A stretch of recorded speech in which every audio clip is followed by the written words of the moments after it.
모든 일에는요, 원인과 결과가 있습니다. 그냥 어떠한 일이 아무런 이유 없이, 아무런 원인 없이 어떠한 일이 생기는 것이 아니겠죠. 그렇기 때문에 우리가 그냥 눈에 보이는 또는 겉으로 드러난 어떤 현상 또는 문제만 고친다고 해서 진짜 회복이 일어나고 변화가 일어나는 것은 아니라는 것이죠. 최근에 제 팔이 너무 건조하고 까칠해진 거예요. 그래서 이게 낫지를 않아서 바디로션을 하나 사서 열심히 발랐어요. 아침에도 바르고 점심에도 바르고 저녁에도 바르고 아주 듬뿍 500ml가 되는 거를 한 2주 사이에 절반 이상을 그렇게 열심히 발랐습니다. 그런데 전혀 좋아지지가 않는 거예요. 오히려 팔이 더 끈적거리고 빨갛게 무언가 올라오기까지 한 거예요. 그래서 지난주 우리 싱크 리트릿에 가서 제가 팔이 좋아지지 않는다 하니까 우리 청년들이 그 바디로션 브랜드가 뭐냐 좀 보여달라라고 해서 제가 제 걸 딱 보여주니까 우리 한 청년이 이렇게 얘기했어요. 목사님, 이거 바디워시인데요. 예전에는 제가 영상을 항상 보면, 제가 설교한 영상을 보면 피부가 너무 푸석푸석하고 어두운 거예요. 그래서 어떻게 하면 좋을까 하다가 보니까 안에 에센스가 있더라고요. 여러분 에센스 아시죠? 그래서 그거를 얘기 안 하고 몰래 발랐어요. 그리고 나서 교회 갔더니 성도님들이 목사님 피부가 좋아졌네요. 얼굴이 반짝반짝거려요. 그래서 그거를 아내한테 얘기하지 않고 계속 몰래 바르다가 아내한테 걸렸어요.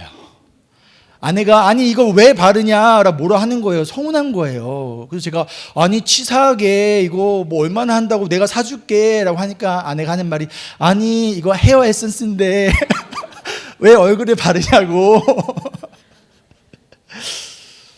문제가 뭐죠? 바디로션이 문제인가요? 에센스가 문제인가요?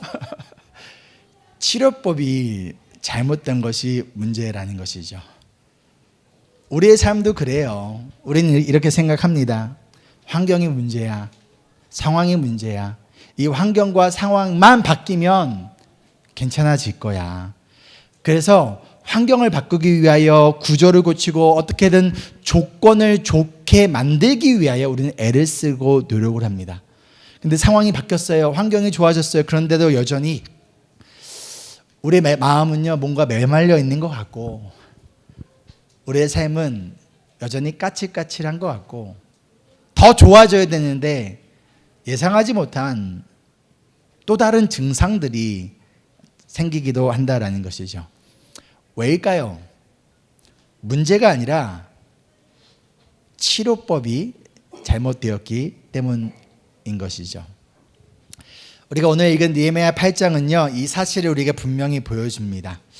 당시 유다 백성들은 예루살렘이 무너진 이유를 아마도 이렇게 생각했을 수 있을 것 같아요.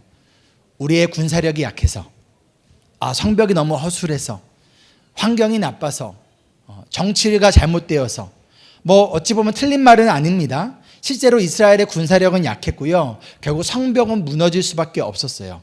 그래서 느헤미야는 유다로 돌아온 이후에 가장 먼저 한 것이 우리가 지금까지 보았던 것처럼 성벽을 다시 세우는 일이었습니다. 겉으로 보면 문제는 이제 해결된 것처럼 보이죠. 하지만 느헤미야는요, 거기서 멈추지 않아요. 왜냐하면 성벽이 무너진 것은 원인이 아니라 결과였기 때문이에요.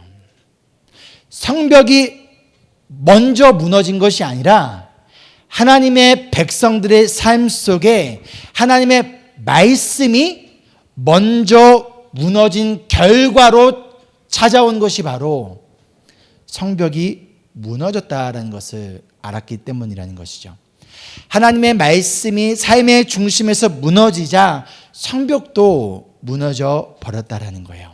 그래서 느헤미야 8장부터는요, 더 이상 공사 이야기가 나오지 않습니다. 대신 그 자리에 하나님의 말씀이 하나님의 백성들 삶 속에 그들의 중심에 어떻게 다시금 이 말씀이 세워지고 있는가를 보여주고 있다는 거예요.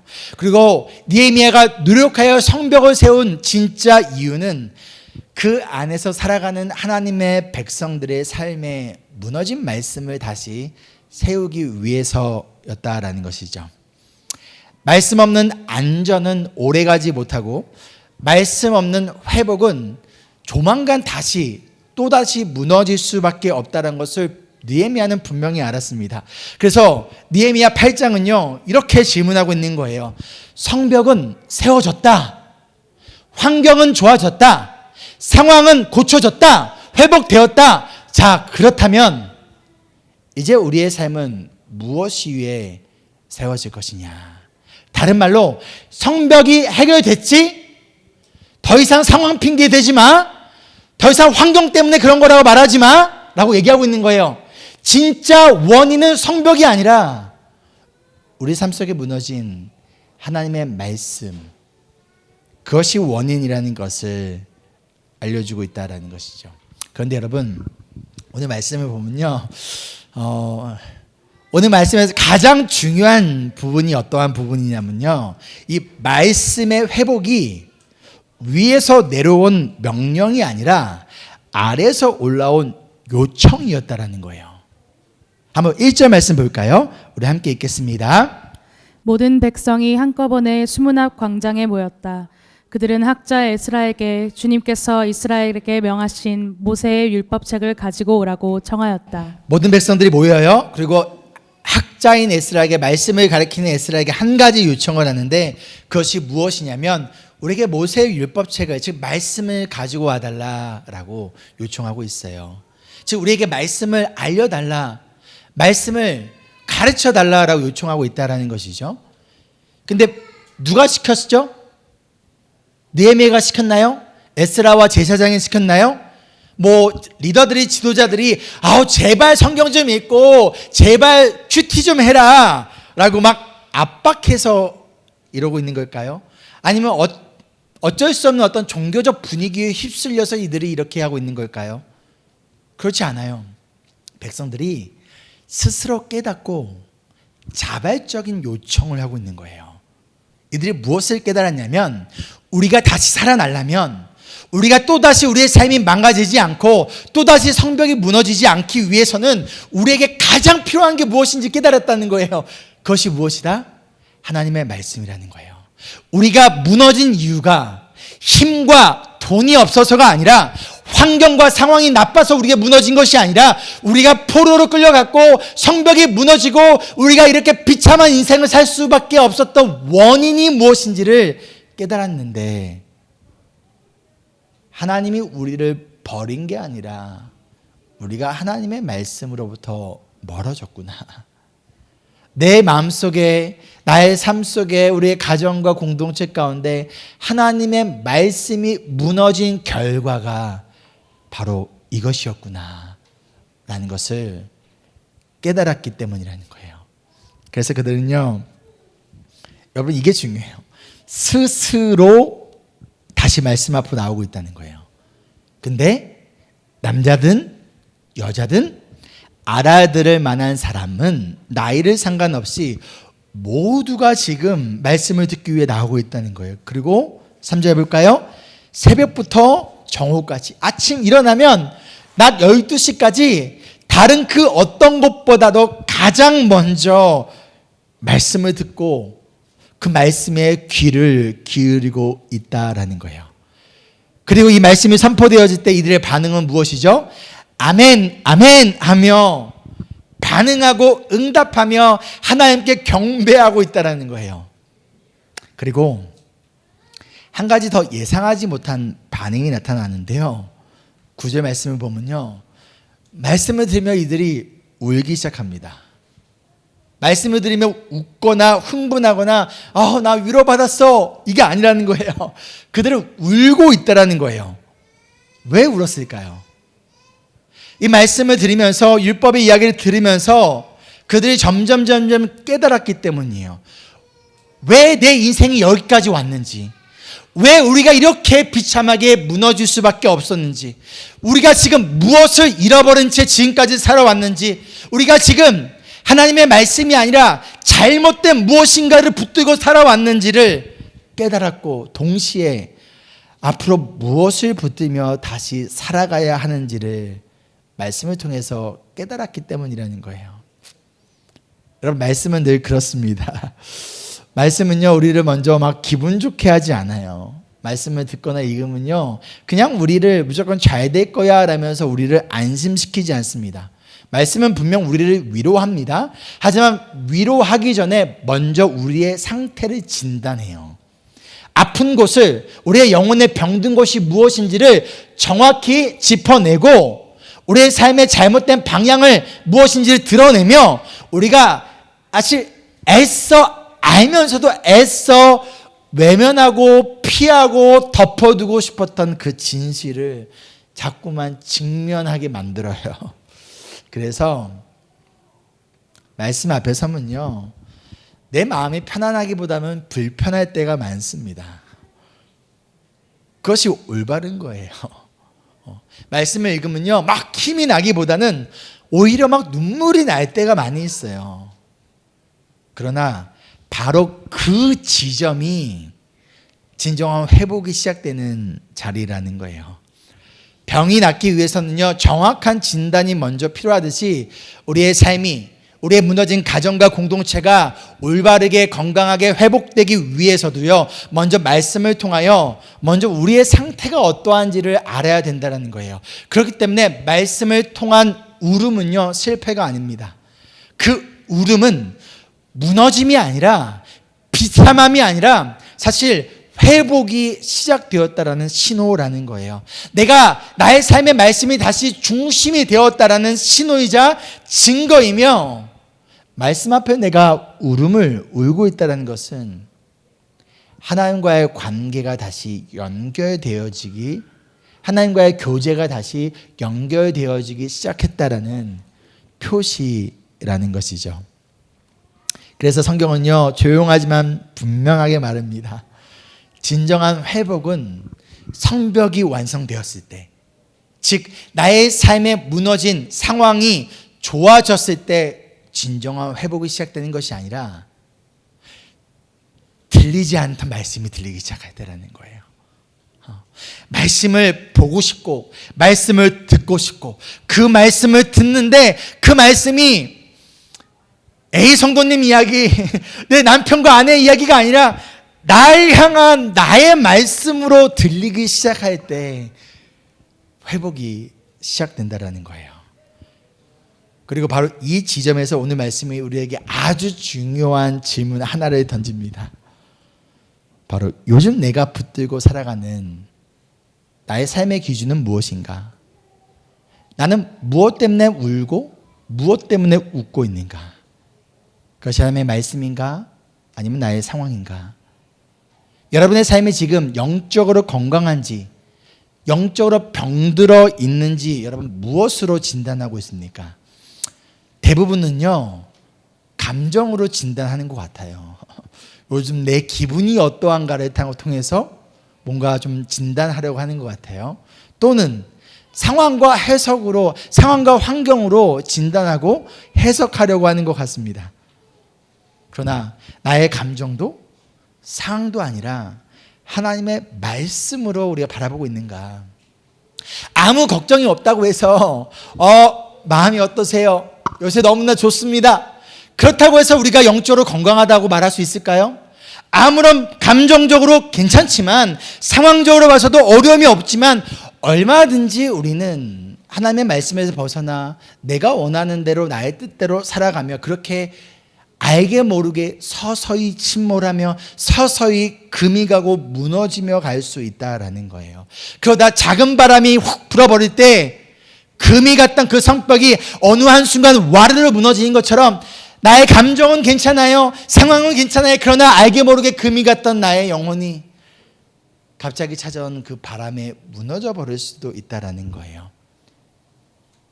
어쩌면 우리는 겉으로 멀쩡해 보이는 삶 속에서도 가장 중요한 기준을 잃어버린 채, 나의 삶의 기준을 잃어버린 채 살고 있는 수도 있다라는 것이죠. 내 삶의 기준의 자리에 말씀이 서 있지 않고 하나님의 말씀이 무너져 있다면요, 그 삶은 언젠가 무너질 수밖에 없다라는 거예요. 하나님께서 우리가 계속 그렇게 바벨탑을 쌓아가도록 하나님은 우리를 사랑하기 때문에 그대로 보고 놔두지 않으신다는 거예요. 대신 말씀하세요. 성경을 통해서 주변을 통하여 끊임없이 말씀하세요. 그리고 우리에게 끊임없이 기회를 주고 있지만 그럼에도 불구하고 내가 그 기회 가운데 깨닫지 못한다면요, 언젠가 내가 의지하고 있던 그 성벽은 결국 무너질 수밖에 없다라는 거예요. 그래서 오늘 말씀은 조용하지만 분명하게 선언하고 있습니다. 말씀으로 돌아오는 것이 바로 진정한 회복이라는 거예요.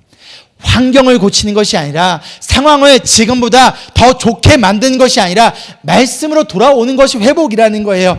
문제를 해결하는 것이 회복이 아니라 그 원인이 되어지는 말씀을 기준으로 다시 서는 것이 회복이라는 거예요. 회복은 상황의 변화가 아니라 하나님의 말씀이 나의 삶의 중심에 서는 것. 그런데 이 말씀을 듣고 백성들이 울고 있을 때 느헤미야와 에스라는요, 좀 예상하지 못한 반응을 보입니다. 어떻게 이야기하냐? 우리 9절 말씀 우리 한번 같이 읽어볼게요. 시작. 백성은 율법의 말씀을 들으면서 모두 울었다. 그래서 총독 느헤미야와 학자 에스라 제사장과 백성을 가르치는 레위 사람들이 이날은 주 하나님의 거룩한 날이니 슬퍼하지도 말고 울지도 말라고 모든 백성을 타일렀다. 말씀을 통하여 자신의 삶을 돌아보며 울고 있는 백성들에게 느헤미야와 에스라는요, 그래, 이제 깨달았니? 이제 깨달았어. 너가 왜 이렇게 됐는지 이제 깨달았어? 라며 그들을 정죄하지 않습니다. 더 울어, 밤새 울어 라고 하지도 않아요. 울지 말라라고 얘기해요. 슬퍼하지 말라, 울지 말라. 그들 타이르고 있다는 거예요. 근데 저는 이 느헤미야와 에스라의 모습을 통해서 하나님의 마음이 느껴집니다.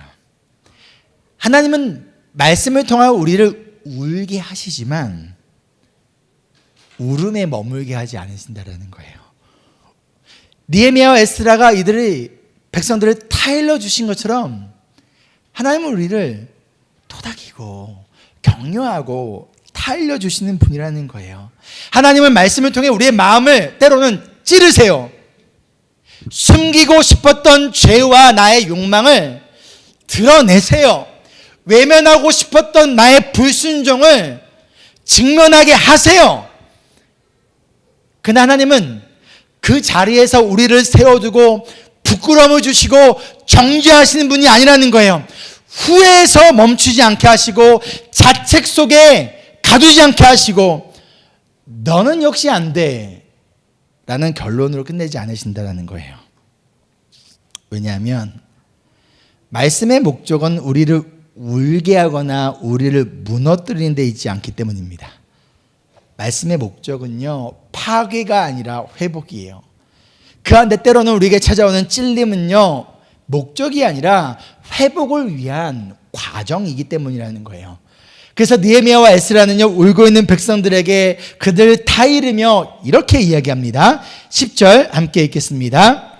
느헤미야는 그들에게 말하였다. 돌아들 가십시오. 살찐 짐승들을 잡아 푸짐하게 차려서 먹고 마시도록 하십시오. 아무것도 차리지 못한 사람에게는 먹을 몫을 보내주십시오. 오늘은 우리 주님의 거룩한 날입니다. 주님 앞에서 기뻐하면 힘이 생기는 법이니 슬퍼하지들 마십시오. 위로합니다. 격려합니다. 그리고 깨달았으니 이제부터 3일 금식하자 라고 하는 게 아니에요. 오히려 살찐 짐승을 잡아 푸짐하게 먹고 마시게 해요. 그들에게 아주 중요한 얘기를 합니다. 주님 앞에서 기뻐하면 힘이 생기는 법이니 슬퍼하지 말라. 주님 앞에서 기뻐하는 것이 너희의 힘이다 라고 얘기하고 있어요. 여기서 보여주고 있는 진정한 기쁨은 기쁨의 원인, 소스는 무엇이냐? 상황이 좋아져서 생기는 감정이 아니라는 거예요. 성경이 완성되었기 때문에 내가 지금까지 가지고 있었던 인생의 문제가 해결되었기 때문에 이제부터 더 이상 걱정 없는 밝은 미래가 나를 기다리고 있기 때문에 생기는 감정적 기쁨이 아니라는 거예요. 이 기쁨은 확신으로부터 오는 기쁨인데 그 기쁨은 누구로부터 오는 것이냐? 하나님으로부터 오는 기쁨이고 이 기쁨은 단순한 감정이 아니라 우리가 하나님의 말씀대로 다시금 살아낼 수 있는 힘이 되어준다라는 거예요. 우리가 하나님의 백성답게 살아갈 수 있도록 하나님이 우는 자들에게 기쁨을 주시며 우리에게 힘을 주신다라는 거예요. 주님 앞에서 기뻐하면 힘이 생기는 법이니 이 부분을요, 개역개정을 보면요 이렇게 얘기하고 있어요. 여호와로 인하여 기뻐하는 것이 너희의 힘이라. 영어로 보면요, For the joy of the Lord is your strength. 근데 히브리어 원어를 직역을 하면요 이렇게 되어 있어요. 여호와를 아는 기쁨이 너희의 산성이다. 하나님이 어떠하신 분인지를 알 때 우리가 상황을 뛰어넘는 기쁨이 오고 그 기쁨을 말미암아 우리가 어떠한 상황 가운데서도 힘을 내서 살아갈 수 있다. 빌립보서에서 바울이 이렇게 얘기하잖아요. 그렇죠? 그리스도 안에서, 주 안에서 나는 가능하다. 즉 만족하며 기뻐하며 살아갈 수 있다라고 얘기하는 것처럼 우리의 진정한 기쁨은, 우리의 진정한 힘은 어디에서 오느냐? 하나님을 아는 데서 온다라는 거예요. 근데 하나님이 어떠하신 분인지는 무엇을 통해 알 수 있을까요? 하나님의 말씀을 통해서 알 수 있다라는 거예요. 즉 하나님은 우리가 말씀 앞에서 때로는 울게 만드시지만 그 울음 속에 눌린 채 살아가게 하지 않는다라는 거예요. 그 울음을 뛰어넘어 우리에게 기쁨을 주시고 그 기쁨을 뛰어넘어 무엇을 주십니까? 우리가 살아갈 수 있는 힘을 주신다라는 거예요. 그래서 오늘 말씀은요, 우리에게 이렇게 질문합니다. 울음에서 멈춰 있는가? 아니면 기뻐하고 있는가? 하나님이 나의 힘인가? 하나님을 아는 것이 나의 기쁨이고 하나님이 아는 것이 나의 힘인가? 아니면 나의 현재 눈앞에 있는 상황이 나의 힘인가? 무엇 때문에 울고 있는가? 하나님이 나의 힘이면요, 상황이 무너져도 나는 기쁠 수 있다라는 거예요. 하지만 상황이 나의 힘이면 상황이 무너지면 나는 기뻐할 수 없다라는 거예요. 하지만 우리의 상황은 변할 수밖에 없지만 하나님은 절대 변하지 않으시는 분이시라는 것이죠. 그렇기 때문에 하나님을 아는 것이 우리에게 기쁨이 되어질 때 우리는 어떠한 상황 가운데서도 오늘을 기쁨으로 살아낼 수 있는 힘과 능력을 얻을 수 있다라는 거예요. 그래서 하나님은 오늘 우리에게 이렇게 말씀하십니다. 울고 있니? 그만 울어라. 이제 나로 인하여, 내가 주는 기쁨으로 인하여 힘을 내라.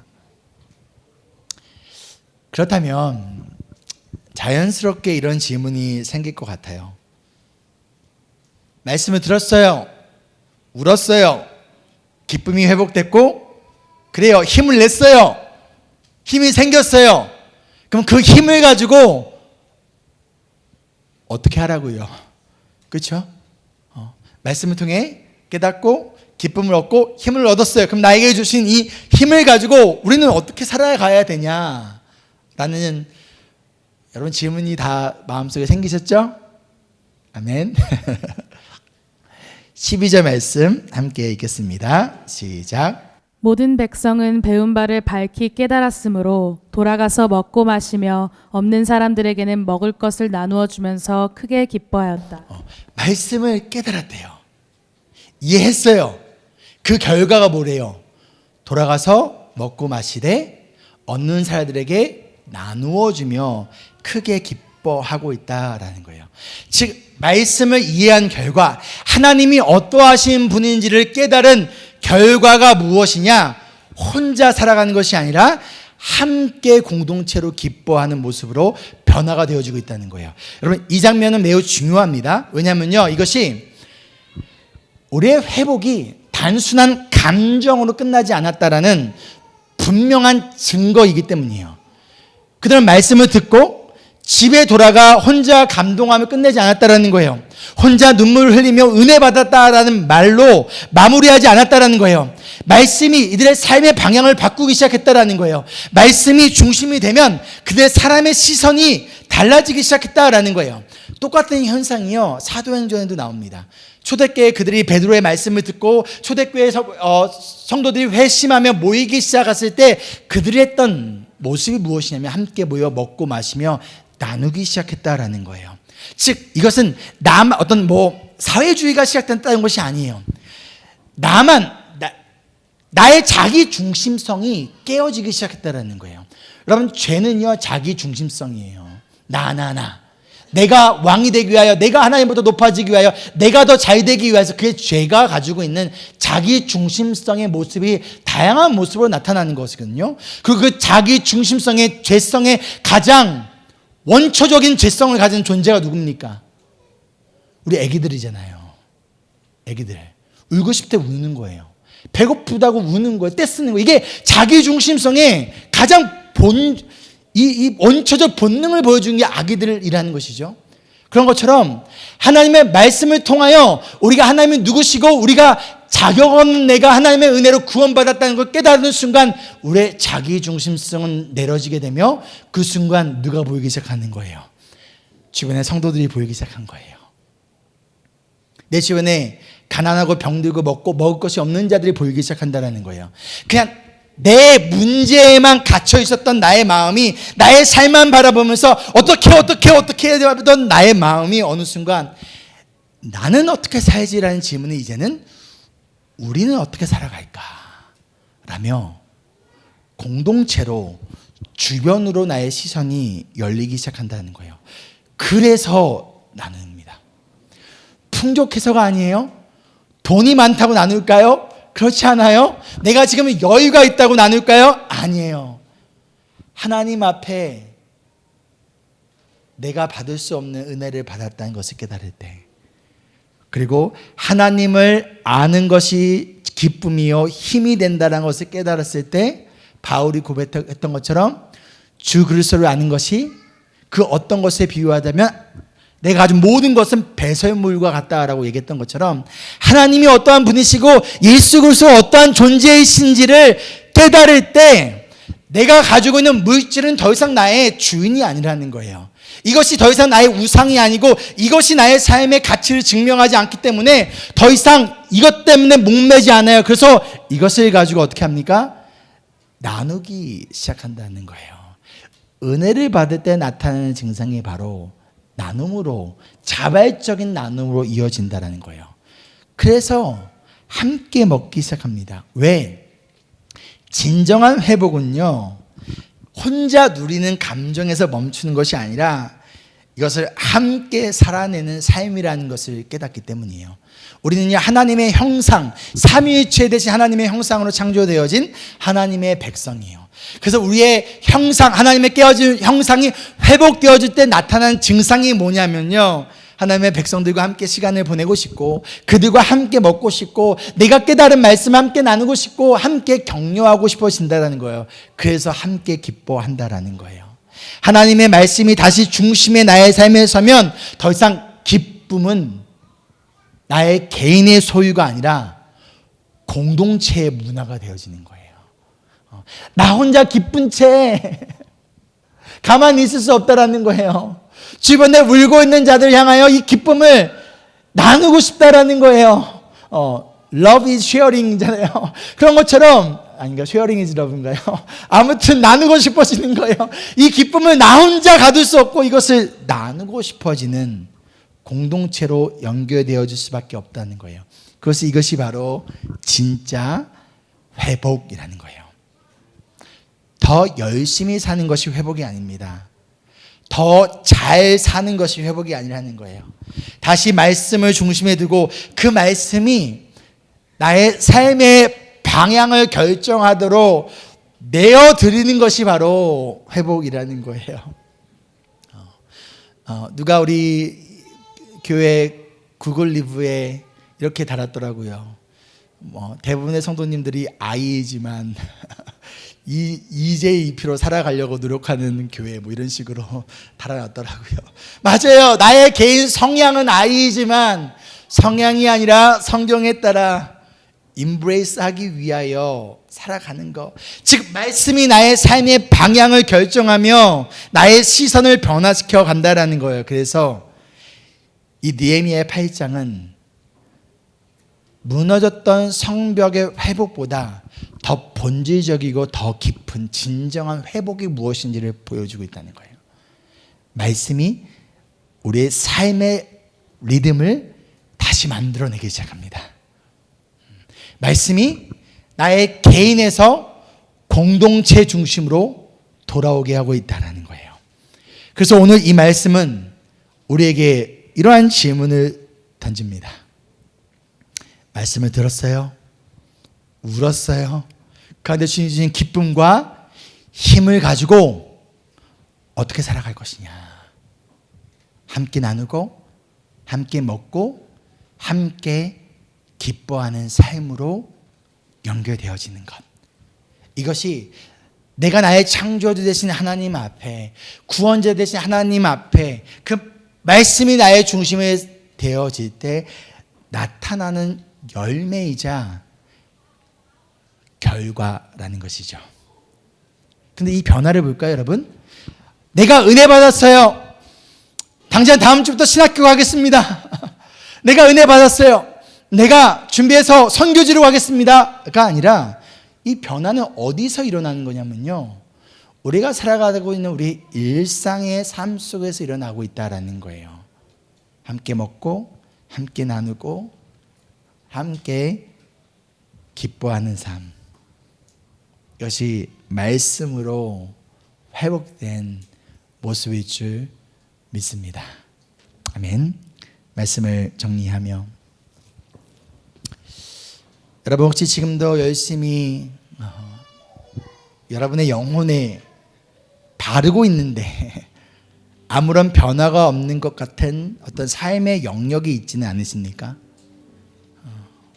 이것이 좀 회복되기 위하여 내가 열심히 다양한 방법과 노력을 기울이고 있는데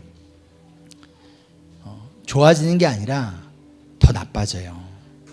그렇게 애를 쓰다 보니 자꾸만 더 지치게 되고 더 노력하고 있다 보니 뭔가 더 공허해지는 나의 삶의 자리. 그렇다면 그 문제가 너무 크기 때문이 아니라 어쩌면 치료법이 잘못되었기 때문일 수 있다는 거예요. 그리고 오늘 말씀은 우리에게 아주 분명하게 알려줍니다. 성벽이 무너진 이유, 그리고 삶이 무너진 이유는 돈이 없어서, 힘이 없어서, 그리고 환경이 좋지 않아서가 아니라 우리의 삶에 하나님의 말씀이 무너졌기 때문에, 그래서 내가 기쁨으로 살아갈 수 있는 힘을 공급받을 수 없었구나라는 것을 알려주고 있다는 거예요. 그래서 하나님은요, 단순히 성벽만 다시 세우게 하지 않으세요. 본질적인 원인인 사람들의 마음 한가운데 무너졌던 말씀을 다시 세우게 하십니다. 그런데 여기서 우리는요, 한 가지 더 중요한 질문을 해야 합니다. 그렇기 때문에 오늘 말씀이 가르치고 있는 최종적인 회복은 무엇인가라는 거예요. 이 느헤미야 8장에서 백성들은요, 율법을 듣고 울었습니다. 말씀 앞에서 자신들의 죄를 보았기 때문이에요. 그러나 그 말씀은 그 자체로 끝나지 않고, 이 말씀은, 이 율법은 앞으로 오실 한 분을 가리키고 있다라는 거예요. 히브리서 10장 1절에 이렇게 말씀합니다. 율법은 장차 올 좋은 것들의 그림자일 뿐이다. 그리고 이 그림자가 바로 말씀을 완성하러 오신 예수 그리스도이심을 보여주고 있어요. 예수님은 말씀을 그냥 주신 분일 뿐만 아니라 말씀 그 자체로 이 땅에 오신 분이시라는 거예요. 그래서 요한복음 1장 14절에 말씀하기를, 그 그 말씀은 육신이 되어 우리 가운데 사셨다. 우리는 그의 영광을 보았다. 그것은 아버지께서 주신 외아들의 영광이었다. 느헤미야 시대의 백성들은요, 말씀을 듣고 회복의 방향성을 보았다라면 우리는 그 말씀이 육신이 되어 이 땅에 오셔서 십자가에서 달려 죽으신 예수 그리스도를 바라본다라는 거예요. 느헤미야 백성들이 들었던 말씀은 그들의 죄를 드러냈다라면 예수 그리스도는 그 죄를 십자가에서 끝내셨다라는 거예요. 말씀이 회복을 요구했다라면 예수님은 부활을 통하여 회복이 가능하다라는 것을 증명하셨다라는 것이죠. 그래서 오늘 말씀은요, 우리에게 단순히 자, 이제부터 말씀 잘 읽어, 이제부터 큐티 열심히 하자, 그게 아니에요. 말씀을 통해 찾아오시는 예수 그리스도께로 돌아와라 라는 초대라는 것이죠. 말씀은 우리의 삶을 잠시 기분 좋게 하는 바디워시가 아닙니다. 그저 겉만 씻어내는 위로가 아니라는 거예요. 회복을 위한 치료제이고, 그리고 그 치료의 중심에는 누가 계시다? 예수 그리스도가 계시다라는 거예요. 예수님은 아프지만 정확하게 우리를 진단하세요. 때로는 좀 느릴 수 있지만 그러나 끝까지 우리를 고치시며 눈에 띄지 않아도 우리의 삶의 뿌리를 새롭게 만드시는 분이 바로 예수님이시라는 거예요. 그래서 회복은 오늘 한 번의 결단이 아닙니다. 예수 그리스도께로 돌아가는 거예요. 여러분, 오늘 다시 말씀을 여러분의 중심에 세우기를 원합니다. 그 무엇보다도 그 말씀의 중심에 계신 예수 그리스도를 만나기를 원합니다. 그 예수 그리스도가 여러분의 삶의 중심이 서기를 원합니다. 그리할 때 하나님은요, 우리의 삶을 천천히 그러나 분명하게 회복시켜 가실 거라는 거예요. 그 결과가 무엇이다? 나 혼자 기뻐하는 것이 아니라 우리 가정이 함께 기뻐하고, 나 혼자 기뻐하는 것이 아니라 우리 교회가 함께 기뻐하고, 나 개인의 회복으로 끝나는 것이 아니라 개인의 회복은 반드시 가정과 교회라는 공동체의 회복으로 연결되어질 수밖에 없다. 그것을 누가 가능케 하신다? 예수 그리스도께서 가능하게 하실 것이다. 그리고 우리는 마침내 이렇게 고백하게 될 것이라는 거예요. 올바른 치료제는 예수 그리스도이시다. 아멘. 함께 찬양하실까요?